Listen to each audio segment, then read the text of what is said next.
Dishaye Stevenson was known for her resilience. A mother, an entrepreneur, and a provider, she had built a stable life through determination and hard work. To those around her, she was focused, responsible, and committed to the people she loved. So when her longtime partner was released from prison, she welcomed him home not with judgment, but with open arms and open hands, investing time, trust, and a significant amount of money into building a new life together. They planned a wedding. They shared a vision. For outsiders, it looked like the beginning of something solid. But in the background, troubling signs began to emerge. There were questions no one could quite answer. Why did she start withdrawing from close friends? Why did her social media presence, once filled with positive messages and photos of family, become more sporadic and vague? Why were there rumors of control, of distance, of things not being as they seemed? Then one afternoon, she vanished. Hours later, authorities received a call. A body had been found off a quiet stretch of road in southeast Dallas, shot at close range. No signs of a struggle, no immediate witnesses. But there was a pattern to follow: digital footprints, surveillance footage, a silent car with blood in its interior, and a name that kept coming up. The investigation would uncover far more than anyone expected. What began as a relationship built on trust, hope, and sacrifice quickly unraveled into something no one saw coming. The events that followed would leave a community searching for answers and a family shattered by betrayal. But the most haunting question would remain: what led to the final moments on that road? This is a story of what was built and what was lost in the shadows of loyalty. If you enjoy real crime stories that uncover the truth, don't forget to subscribe. Your support helps us share real cases, spread awareness, and give a voice to those who can't speak for themselves. Before we begin, let us know in the comments, where are you watching from? And what are your thoughts as the story unfolds? Welcome to True Crime Uncovered, where we examine the cases that shake communities and expose what happens behind closed doors. Real stories, real people, real impact. Subscribe now and turn on notifications. You won't want to miss what's coming next. Dishaye Stevenson met Michael Smith years before his release from prison. Their relationship began during his incarceration, where initial communication was established through letters and monitored phone calls. Over time, Stevenson became a regular visitor at the correctional facility. As the relationship developed, she provided emotional and financial support while Smith served time. Michael Smith had a prior criminal record that resulted in his imprisonment. Details of his conviction indicate a history involving criminal activity serious enough to warrant a substantial sentence. Despite this, upon his release, Stevenson chose to pursue a committed relationship with him, convinced they could build a stable life together. After Smith's release, the couple reconnected physically. Stevenson provided financial assistance and reportedly gave him $10,000 in cash, a gesture described by family as part of her effort to give him a fresh start. The two began laying out plans for a wedding and future life together. They frequently discussed their goals, and Stevenson included him in both business-related and personal ventures. Their social media presence initially reflected positivity. Posts showed outings, coordinated photos, and messages suggesting a forward-looking relationship. However, the pace of their commitment raised questions among those close to Stevenson. Should financial support in a relationship be tied to expectations? What does a rushed relationship after prison tell us? Following Smith's release and initial adjustment, there was a gradual shift in his behavior. Friends and family reported a noticeable change. He became more controlling in private settings. This control extended into decision-making, Stevenson's movements, and possibly her access to extended family and friends. Witness accounts suggest that Dishaye began to withdraw socially. Her interactions became limited. There were increasing signs of tension in the relationship, though not always visible to outsiders. Some sources cited unconfirmed reports of Smith's return to drug use, which may have influenced his psychological state and actions. Additionally, social media behavior changed. Posts from Stevenson that once celebrated love and growth turned sparse and vague. Certain posts were deleted. Messaging shifted from public positivity to either silence or cryptic statements that some now interpret as indirect cries for help. How can signs of coercive control be identified early? At what point does love turn into manipulation? On October 25, 2023, surveillance footage captured key movements leading up to the incident. Stevenson and Smith arrived separately at an apartment complex in southeast Dallas. She was seen parking her vehicle and voluntarily entering Michael Smith's car. Inside the vehicle, cameras caught limited visuals but showed enough to suggest a disturbance. There was motion indicating physical interaction, possibly a confrontation or argument.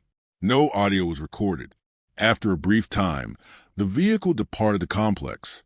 There were no clear witnesses to the encounter inside the car. No neighbors reported any visible or audible altercation at the complex.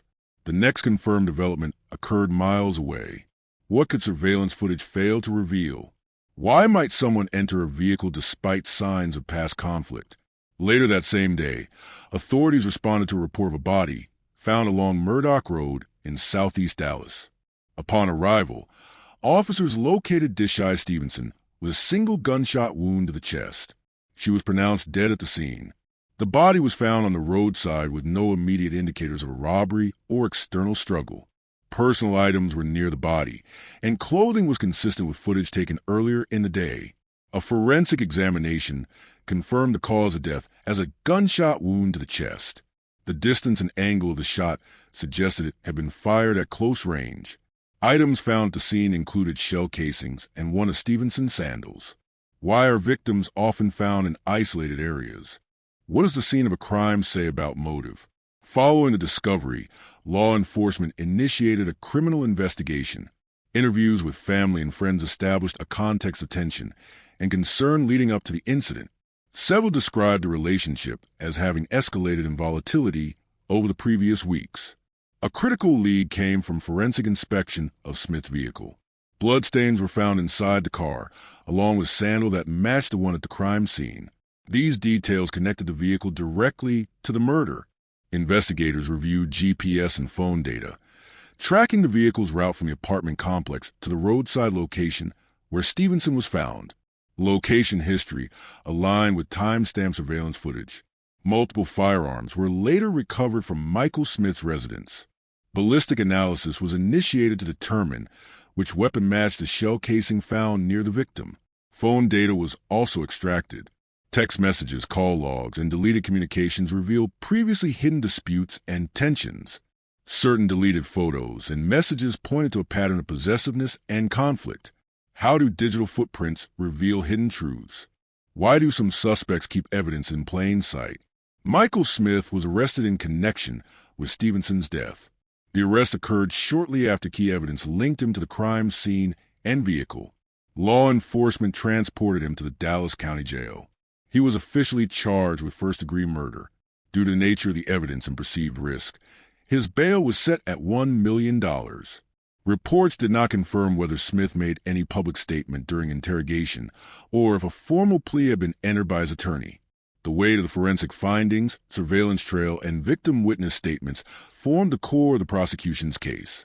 What does the bail amount suggest about the perceived severity of the crime? Should suspects always be interrogated immediately?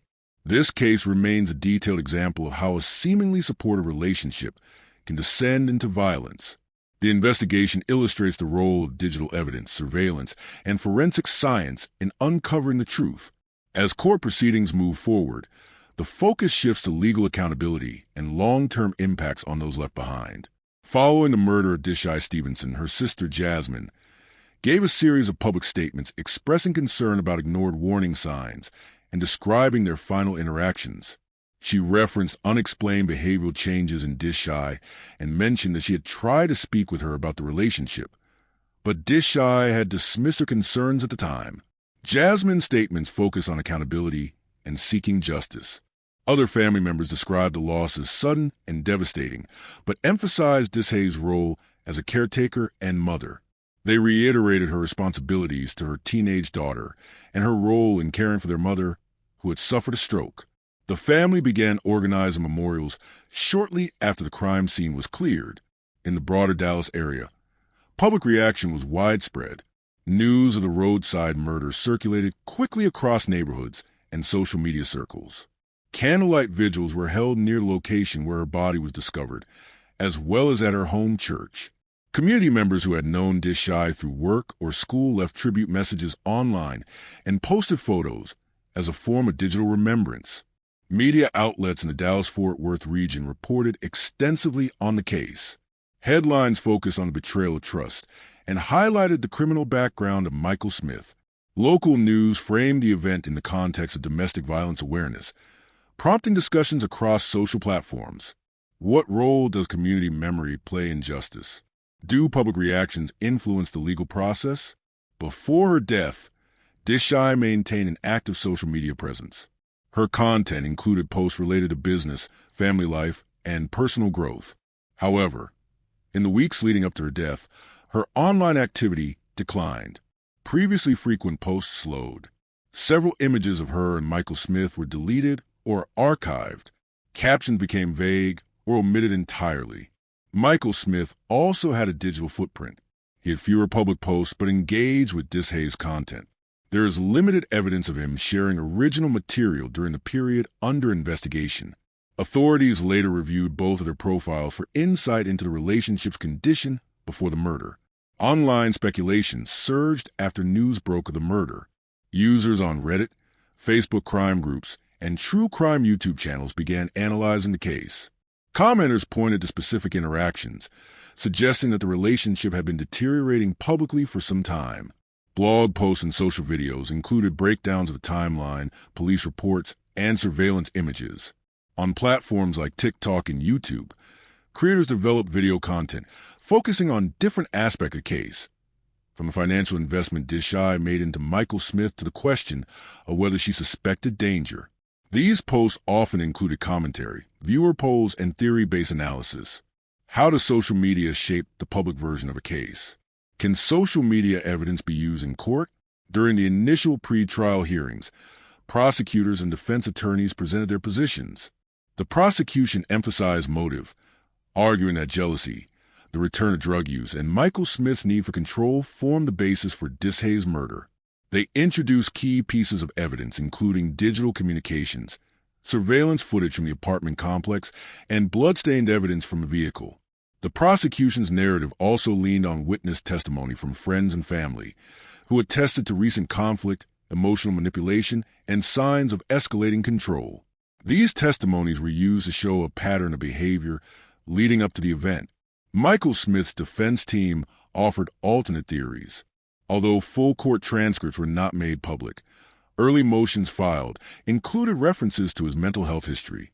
The defense hinted that the shooting may not have been premeditated and raised the possibility of diminished responsibility. No plea of insanity was confirmed. The defense did not dispute that Smith was with Dishaye on the day of the murder. However, they questioned the intent, citing gaps in the surveillance footage and possible lack of pre-planning.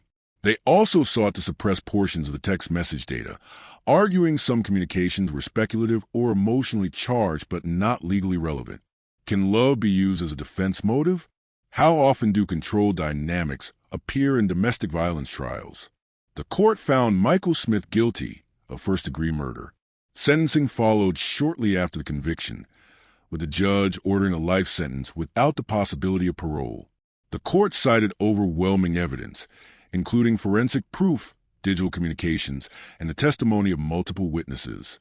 The bloodstains, firearm match, and GPS tracking data were presented as conclusive. Following conviction, Dishaye's family was granted legal guardianship over her teenage daughter.